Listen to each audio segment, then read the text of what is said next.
I never expected a single sentence to rearrange the architecture of my life, but when she looked at me across the dim classroom and whispered, "You can't keep living as a ghost," my entire ribcage felt like it had been struck from the inside. I remember blinking at her, trying to decide whether she was being dramatic or cruel or impossibly perceptive. But the truth is that something in her tone, steady, unafraid, maddeningly certain, unlatched a door in me I'd spent years pretending wasn't there. Her name was Mara, the kind of person who walked into any room as if she already knew exactly where she belonged. I envied that quality in her without admitting it, even to myself. We'd been paired for a semester-long leadership project, something meant to develop interpersonal confidence, according to the syllabus, though I suspected the professor simply enjoyed forcing incompatible personalities to collaborate. I wasn't incompatible, not really. I just didn't know how to occupy space without feeling like I was trespassing on someone else's air. That afternoon, the rain outside made the windows tremble with each gust of wind, and the fluorescent lights flickered in a way that made the whole moment feel strangely suspended, as if the world itself was holding a breath. Mara watched me with her head tilted, her expression neither judgmental nor gentle, just observant, like she was taking inventory of secrets no one had invited her to see. "What does that even mean?" I asked, my voice wobbling between irritation and unease. Ghost. The word echoed in my chest, too accurate, too sharp. "It means," she replied, tapping her pen against her notebook, "that you move like you're waiting for permission. From who? A stranger, a childhood memory, yourself." She shrugged lightly. "Whoever it is, they're not coming." Her words hit harder than she knew, or maybe she did know. Maybe she noticed the way I always hunched my shoulders, the way I avoided mirrors, the way I dressed in layers like I was trying to camouflage my own outline.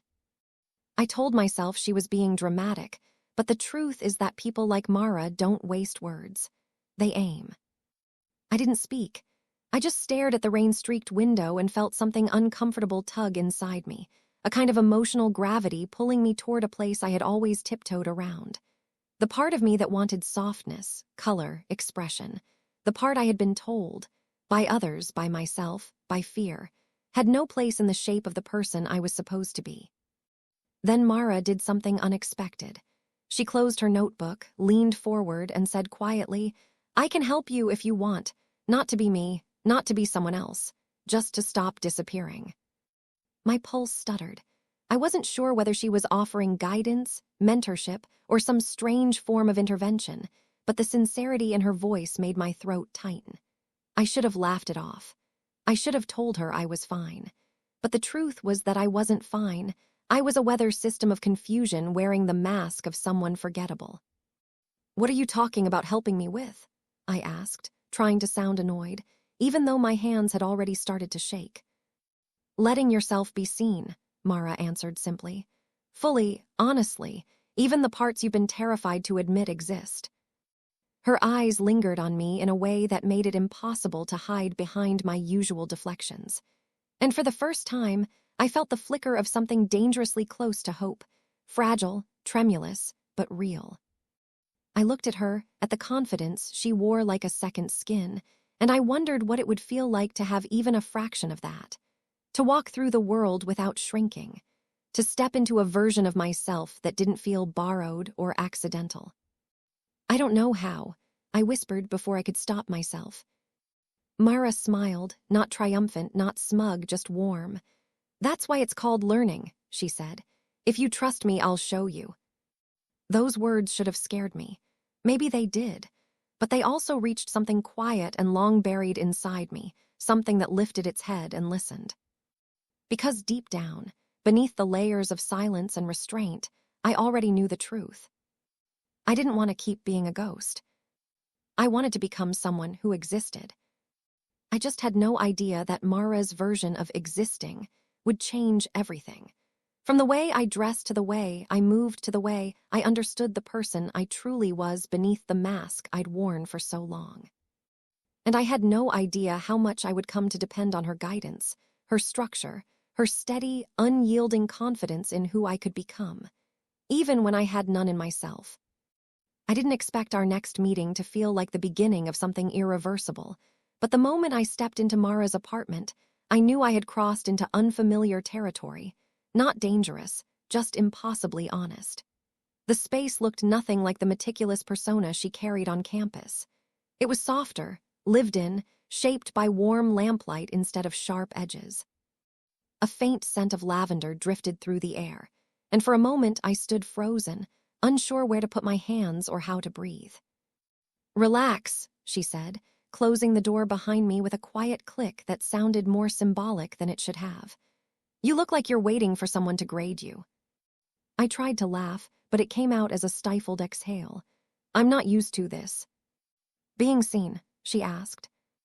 I nodded, because denying it felt impossible here, in a room where even the shadows seemed sincere.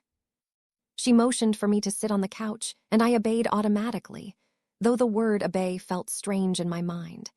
Too strong, too heavy, too revealing. But the truth was undeniable. Something about her presence shaped my movements. Not forcefully, not coercively, just with a kind of gravity that aligned me without realizing. Mara settled into a chair across from me, crossing her legs with a deliberate calmness, as if she were preparing to unfold a map of a place I'd never visited but had always secretly longed for. "I'm going to ask you something," she began, "and I want you to answer without editing yourself. No rehearsed lines, no protective armor, just the truth." My fingers curled into the fabric of the couch. "Okay. What part of yourself do you hide the most?" The answer roared up inside me immediately, but it was tangled, made of color and softness and a fluttering ache I didn't have words for. I opened my mouth, closed it again, and stared at my hands. They looked unfamiliar to me, almost trembling with a story they had never been allowed to hold. "I hide the side of me that doesn't match what people expect," I finally said, choosing each word like a fragile step. "The side that feels out of place in my own clothes, in my reflection, in my voice even. I keep it buried because I don't know what it means, or what it would make me." Mara didn't react with surprise, only quiet understanding. As if she'd already suspected this, as if she'd been waiting for me to say it out loud. "And if you didn't hide it," she asked, "if you let that side breathe for just a moment, what would it look like?" My heart thumped once hard. I forced myself to imagine it, to let the thought form without crushing it prematurely. I pictured color, movement, a softness I'd envied from afar, a way of existing that felt aligned somehow. "It would look different from me," I whispered, "but also more like me than anything I've ever shown." Mara leaned forward slightly. "Good, that's where we begin." The room felt warmer suddenly, as if her words carried their own temperature. She stood and walked to a small cabinet, pulling it open with a gentle familiarity. When she turned back to me, she held a neatly folded piece of fabric, not flamboyant, not theatrical, just simple and elegant. A soft pastel color I would never have dared to pick for myself. I stared at it, my pulse quickening. "This is not a costume," she said. "Not a joke, not a performance. This is a tool, a mirror, something to let that hidden part of you step into the light without needing to justify itself." I swallowed hard. "You think I'm ready for that?" "I think," she said, placing it into my hands with quiet certainty, "you're ready to stop pretending you're someone you are." The fabric felt impossibly light, but holding it made my chest feel heavy with emotion I didn't know how to name. I traced the edge with my thumb, feeling a shiver of recognition, like a memory I'd never lived but somehow knew intimately. "I'm not telling you who to be," Mara added. "I'm giving you a space where you're allowed to find out." I looked up at her, and something in my vision blurred slightly. Not sadness, not fear, but the fragile relief of being understood without begging for it. "Try it," she said softly. "Not for me, for you." My breath trembled, my hands shook. And for the first time in my life, I didn't run from the person I might become. I stood in Mara's bathroom longer than any reasonable person should, clutching the soft pastel garment like it might unravel if I breathed too hard. The mirror in front of me felt confrontational, too honest, too bright. It wasn't the fabric itself that frightened me, it was what it represented. A choice, a step, a crack in the armor I had worn so long it felt fused to my skin. My reflection stared back with an expression I couldn't decipher. Fear, curiosity, shame, longing, it all swirled together like colors stirred into a single trembling shade. My throat tightened. I wondered what Mara expected me to feel, but then I reminded myself that she hadn't demanded anything. She had only opened a door. I was the one hesitating on the threshold. I ran my fingers across the fabric again. It felt gentle, like something designed not to hide a person, but to soften them, to reveal rather than disguise. The idea terrified me. And yet, it also warmed something fragile in my chest, a quiet ember that had been smothered for years under layers of pretense and hesitation. With a shaky breath, I finally slipped it on. The sensation was subtle but seismic. No dramatic transformation, no cinematic revelation, just a shift, a settling, a moment of alignment so delicate I almost missed it. The mirror showed the same face, the same frame, but somehow, impossibly, everything felt different. Not visually, emotionally, internally, like I was standing slightly closer to myself than I'd ever been allowed to before. I swallowed hard, my eyes stinging unexpectedly. I didn't look beautiful. I didn't look transformed. I didn't look like anyone else. I looked like someone trying. And that alone felt revolutionary. There was a gentle knock on the door. Mara's voice came through softly. "Everything okay in there?" I hesitated, wiping quickly at my eyes. "I think so." "Can I come in?" she asked, not pushing, only offering. My pulse thudded. After a moment I said, "Yeah." The door opened slowly, and Mara stepped inside. When her eyes landed on me, she didn't gasp. She didn't smile in a way that made me feel observed. She simply nodded, her expression warm and steady.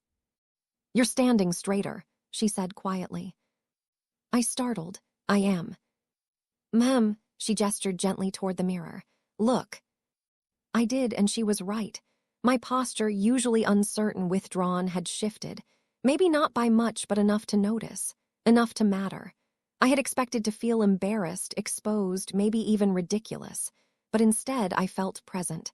Tentative, yes, vulnerable, but undeniably present.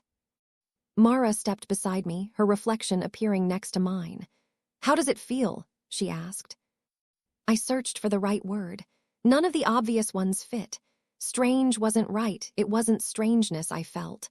Wrong wasn't right either. Beautiful felt unearned, and comfortable felt premature. "It feels," I inhaled slowly. "Quiet, like a part of me stopped holding its breath." Mara's face softened. "Good," she said. "That's the feeling we're going to follow." I glanced at her in the mirror. "Is it supposed to be this emotional?" She shook her head gently. "There's no supposed to. Only honest reactions. And this," her expression grew thoughtful, "this is the first time I've seen you without that invisible weight you always carry." The words hit harder than I expected.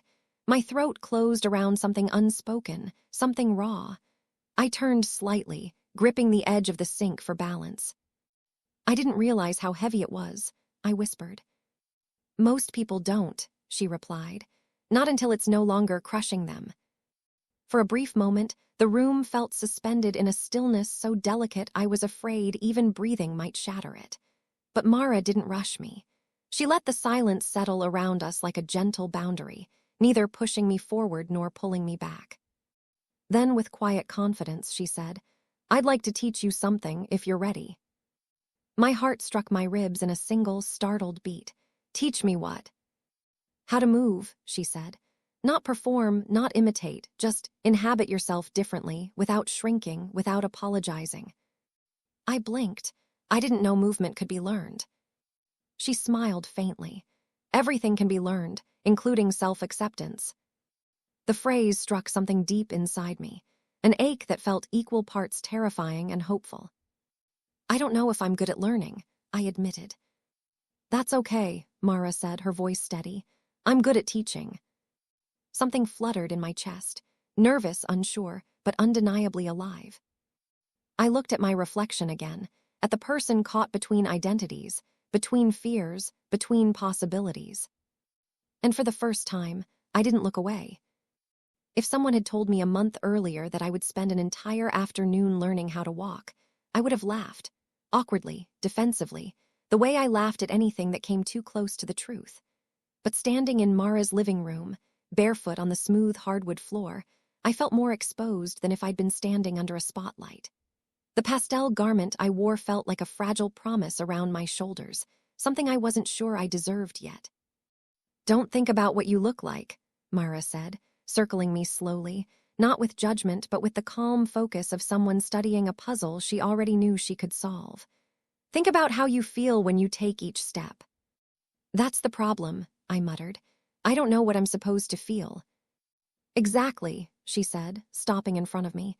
"Which means you get to find out." Her confidence in me was unnerving. I wasn't used to being seen as someone capable of transformation. I wasn't used to being seen at all. She gestured toward the hallway. "Start there, walk toward me." I hesitated. "Just walk." "Just walk," she confirmed, folding her arms with an expression that was firm but encouraging. "Not like you think you should, not like you think I expect, just naturally." Naturally, the word felt foreign. I stepped back to the end of the hallway, the floor cool against my feet. The distance between us wasn't long, but it felt like a symbolic span between who I had been and whoever I was inching toward. I took a breath and began. My steps were stiff, uncertain, my shoulders tense. Halfway down the hall, I stopped and exhaled sharply. "I can't tell if this feels right or wrong." Mara approached slowly, her voice quiet but purposeful. "It feels unfamiliar," she said. "Not wrong." She adjusted my shoulders gently, not forcefully, not invasively, just enough to guide. "You hunch when you think people are watching," she said softly. "But right now you're safe." "I don't feel safe," I admitted, embarrassed by the crack in my voice. "That's because you're being honest with yourself," she replied. "Honesty is vulnerable. Vulnerability feels like danger until you realize it's freedom." Her words settled over me like warm air. "Let's try something else," she said. "Instead of walking toward me, walk toward that mirror." My stomach nodded. "I don't think I can." "Why not?" "Because I don't want to see myself doing this." Mara's expression softened, but she didn't step back or let me retreat into excuses. "That's exactly why you need to." The mirror stood at the far end of the room, tall and quiet, reflecting only empty space for now, but it felt like a witness waiting to judge me. I swallowed hard, my palms suddenly cold. "You don't have to like what you see," Mara said gently. "You just have to acknowledge it." I nodded barely. This time, instead of rushing or hesitating, I focused on one small thing, the sensation of my foot lifting and returning to the floor. One step, then another, not perfect, not graceful, but intentional. Each movement carried a flicker of something I hadn't expected, an almost electric awareness of my own presence. Not performance, presence. The pastel fabric swayed lightly with each step, and somehow that simple softness grounded me. When I reached the mirror, I froze. The person staring back didn't look transformed or polished or confident. They looked uncertain, fragile, caught between worlds. Yet something about the expression, wide-eyed, searching, felt profoundly human. My breath trembled. "I look," I whispered. "Like someone discovering themselves," Mara finished for me. I turned my head slightly.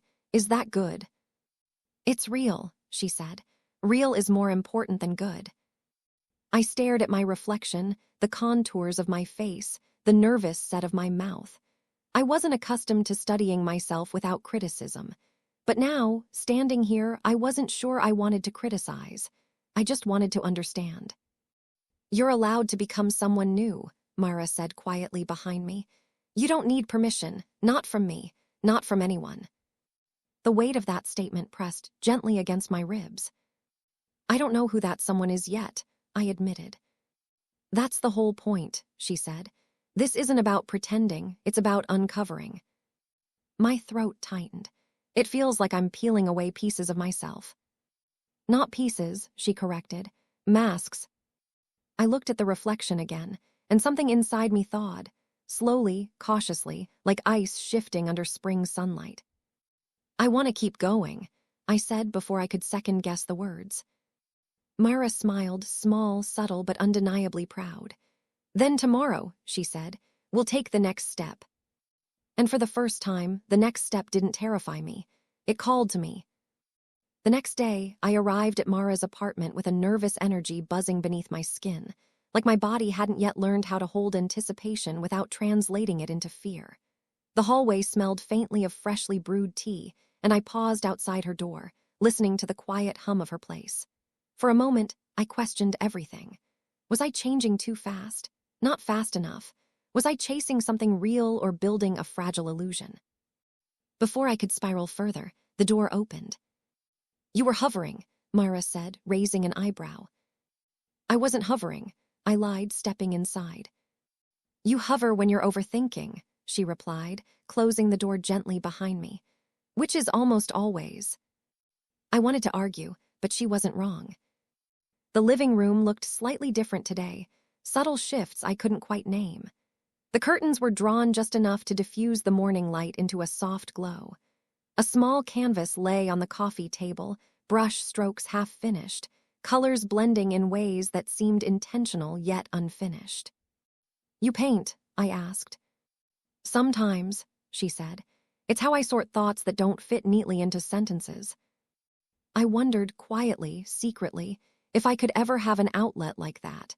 Something that translated the chaos inside me into something visible, something external, something I could actually understand. Today isn't about walking, Mara said, pulling me back from my drifting thoughts. It's about voice. My stomach dropped. My voice. She nodded. Identity isn't just how you move, it's how you sound, how you speak into the world. I don't think my voice can do anything different, I said awkwardly. That's because you've only ever used it one way, she replied. Like wearing the same outfit every day because you think it's all that fits. I winced at the accuracy. Mara gestured for me to sit on the floor with her, cross-legged, facing each other like two people about to exchange secrets. I lowered myself slowly, feeling oddly formal. We're going to start with breath, she said. I already know how to breathe.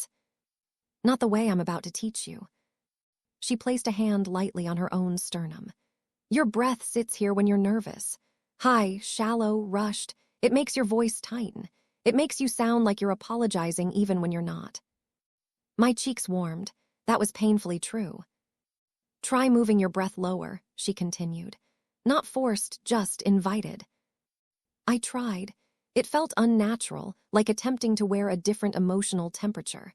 My inhales snagged halfway down. Don't fight it, she said softly. Coax it. Coax, a word so gentle it shifted something in me. I tried again, slower, deliberate. My breath traveled deeper this time, settling low in my torso, warm and steady. The sensation was grounding, almost startlingly so. There, Mara said quietly. Do you feel it? I think I do. That place, she said, is where your authentic voice lives. I blinked. Authentic. Not higher, not lower, not forced, just unguarded. She asked me to say a simple sentence. I am here. I nearly refused.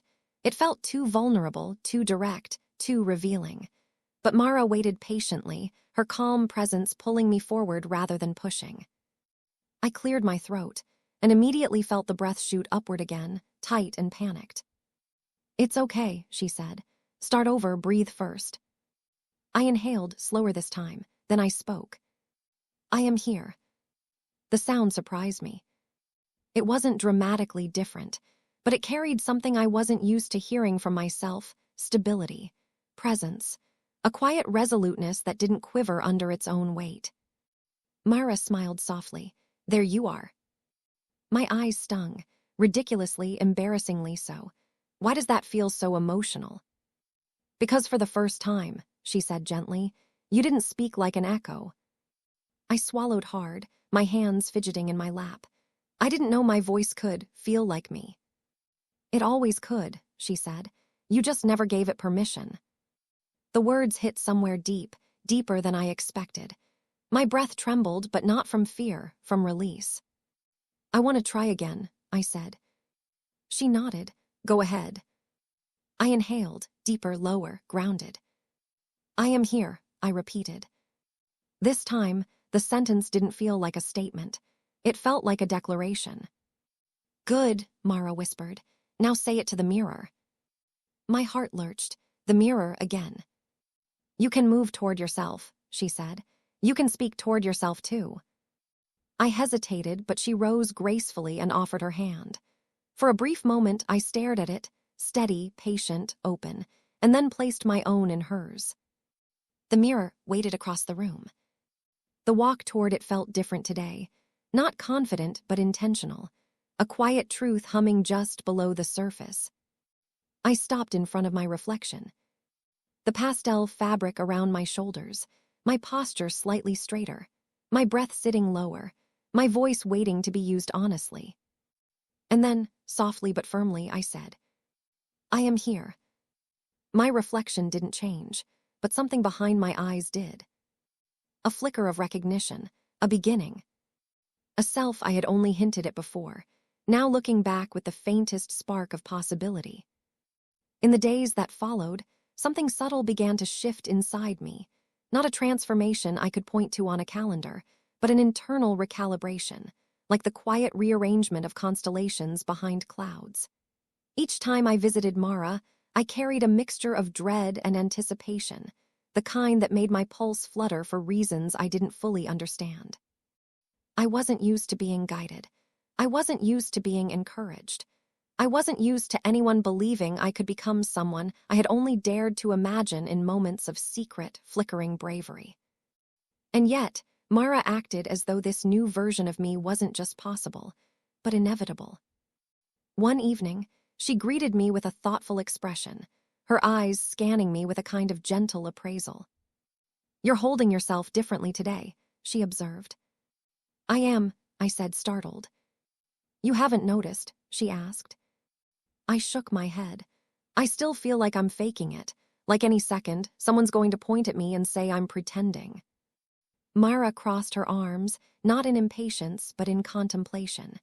Pretending is doing something for someone else's approval.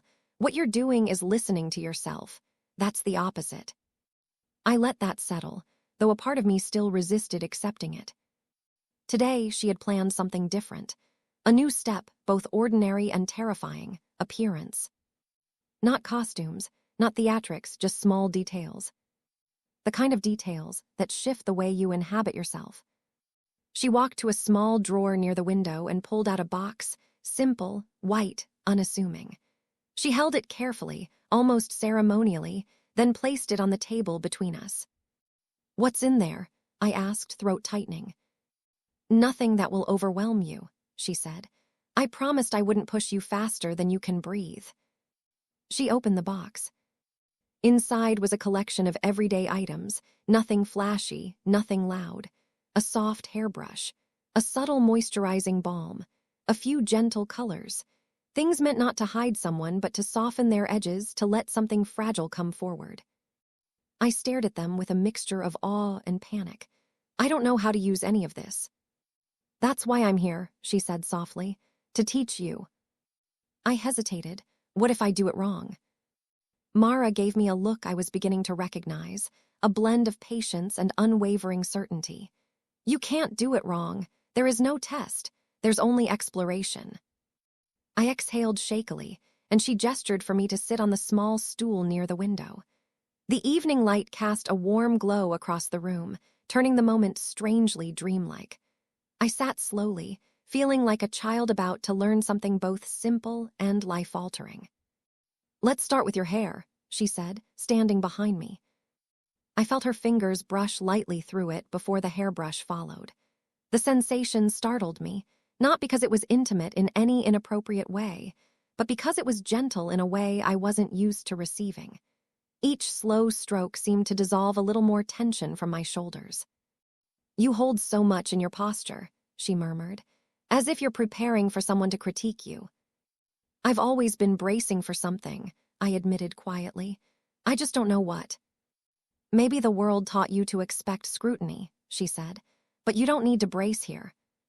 Her voice had the kind of calm assurance, that made you believe things you'd always doubted. She handed me the balm next. Try this, just to add softness, not to change you, only to notice yourself. My hands trembled slightly as I applied it. The scent was light, almost comforting. When I looked up at the mirror, my face didn't look new, but it looked cared for, attended to. A version of myself I had never taken the time to acknowledge. Mara stepped beside me, her reflection appearing next to mine. "What do you see?" she asked, not testing, just curious. "I see." I hesitated, searching for words that didn't feel forced or exaggerated. "I see someone gentler than I thought I was allowed to be." A quiet smile touched her lips. "Good, that's the part of you that's been waiting." My eyes stung unexpectedly. "I don't know why this feels so emotional." "Because you're not disguising yourself," she said softly. "You're revealing yourself." The air in the room felt heavier, but not oppressive, just full. Full of something honest, something I'd never made space for before. I looked at my reflection again, at the subtle shifts, the brushed hair, the softened expression, the voice I'd begun grounding more naturally. I didn't see a finished picture. I didn't see clarity. I saw possibility. And that was somehow more powerful. Mara rested a hand lightly on the back of the stool, not on me, just near me, like a grounding point. "There's one more thing," she said quietly. My heart fluttered. Another step. "Not a step," she replied. "A question." I braced. "What question?" She met my eyes through the mirror with a steady, unwavering calm. "What name do you hear?" she asked. "When you imagine the version of yourself you're becoming." The world went still. My breath caught. My mind blanked. My heart jolted like it had been touched by electricity. A name. A name. I hadn't expected that, hadn't prepared for it, hadn't let myself imagine I was allowed to consider it. I don't know," I whispered, shaking slightly. "Take your time," she said gently. "But I want you to know this. Whatever name rises in you, even faintly, is not a fantasy. It's a truth learning to speak." The words struck something deep, something buried, something I had never let surface. A name hovered at the edges of my mind, soft, tentative, like a memory I'd never lived. I didn't say it, not yet. But I felt it. For the first time, I felt it. And it scared me, because it felt so incredibly real. I didn't sleep much that night. The question Mara had asked, "What name do you hear?" echoed in my mind long after I left her apartment, long after I lay down in the dark of my room, long after the world went quiet around me. It wasn't just a question. It was an invitation into a space I had never been brave enough to step into. A name, a shape for a truth I had only ever felt like a whisper under my ribs. But whispers are easy to ignore until someone shines a light on them. The next day, my reflection felt different, not because anything had physically changed, but because I was suddenly aware of something underneath the surface. It was like discovering a small, glowing ember I'd been unconsciously protecting for years. Now that I knew it was there, I couldn't pretend I didn't feel its warmth. The name that hovered in my mind was still fragile, still uncertain. I held it close, afraid that saying it too soon would make it dissolve. When I arrived at Mara's apartment, she didn't greet me with questions. She simply opened the door, took one look at me, and seemed to read everything on my face. "You're quiet today," she said. "I'm thinking," I murmured. "About the question." I nodded. "Good," she said softly. "Thinking means you're listening inward instead of outward." She led me inside, and I noticed immediately that the space had changed again, barely, but unmistakably. A small vase with a single stem sat on the table. The curtains were open wider. The room looked brighter, as if something in it had shifted to match the internal changes she believed I was capable of. Today, she didn't begin with instructions. She didn't begin with a lesson. She began with a chair. "Sit," she said gently. I sat. She took a seat across from me, folding her legs beneath herself with a grounded calm I envied.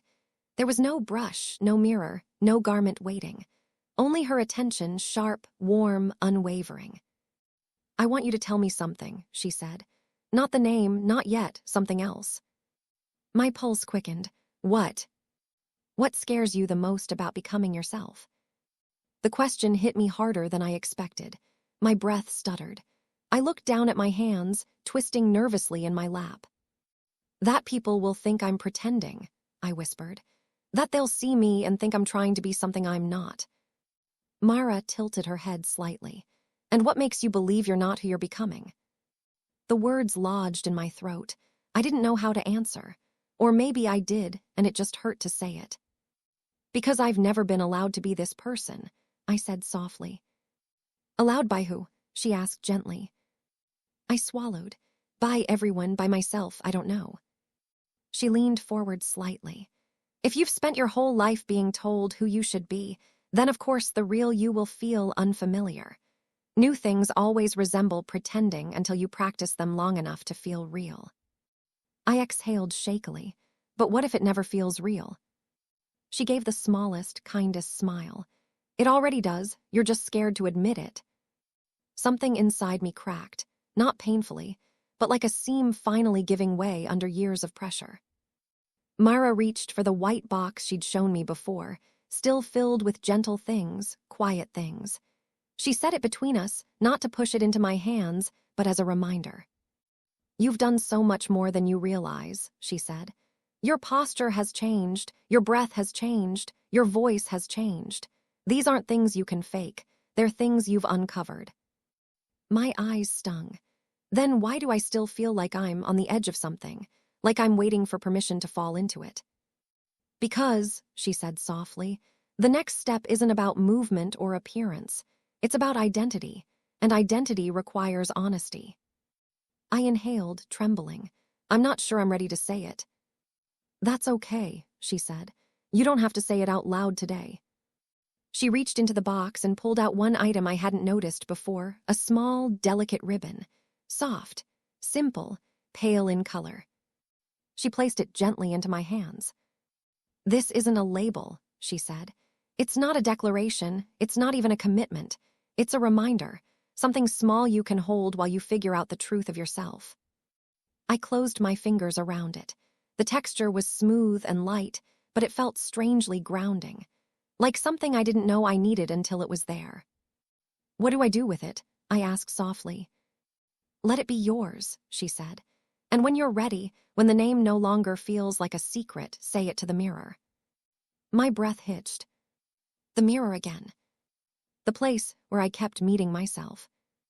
I looked at the ribbon in my hands, felt its softness, its gentleness, its quiet encouragement. The name hovered again in the edges of my mind, clearer this time, like it was slowly stepping into focus. I wasn't ready to say it out loud. But I was ready to stop running from it. Mara watched me with a quiet kind of pride. You don't need to rush, she murmured. Becoming yourself isn't a race. I nodded, clutching the ribbon gently. I didn't speak the name. But for the first time, I didn't flinch from it. I kept the ribbon with me for the rest of the week.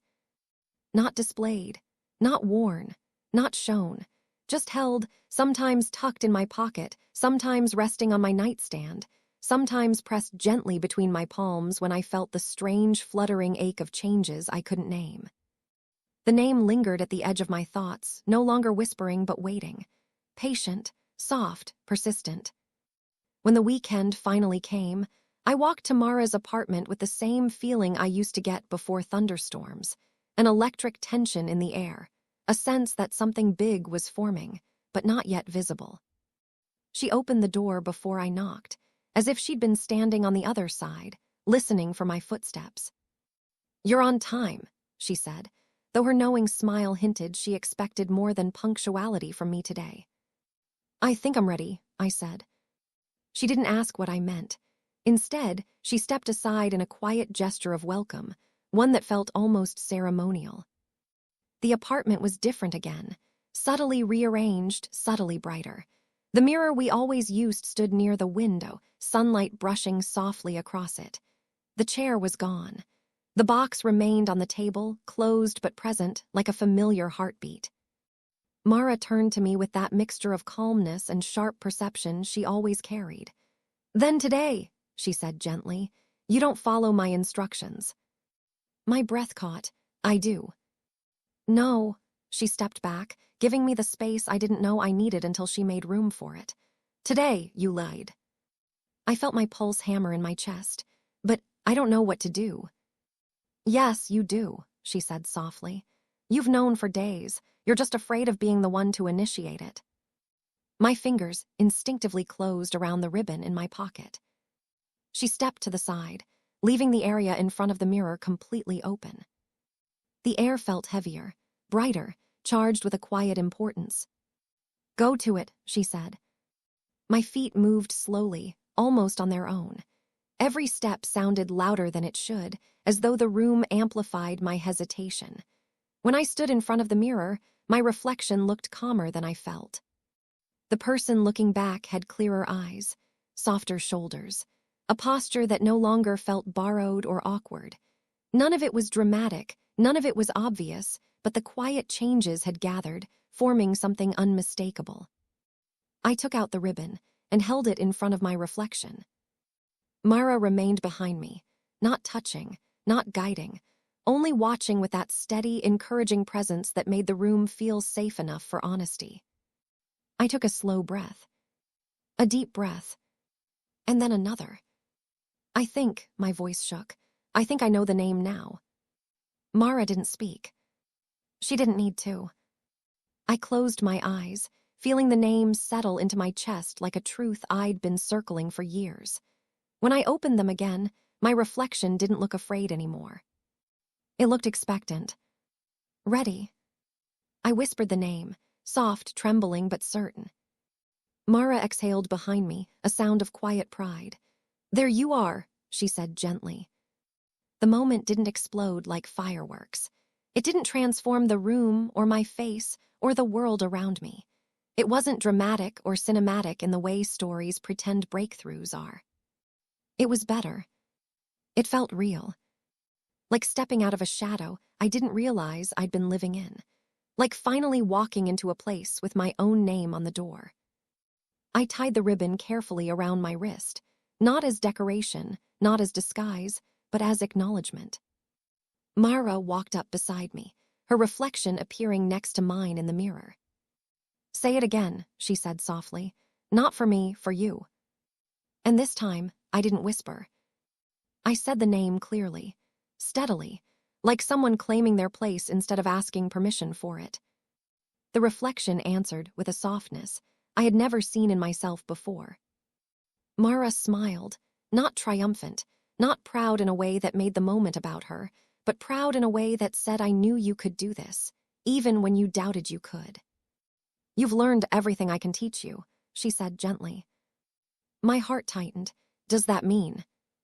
It means, she said, that from here on you teach yourself, and you stop waiting for someone else to tell you who you are.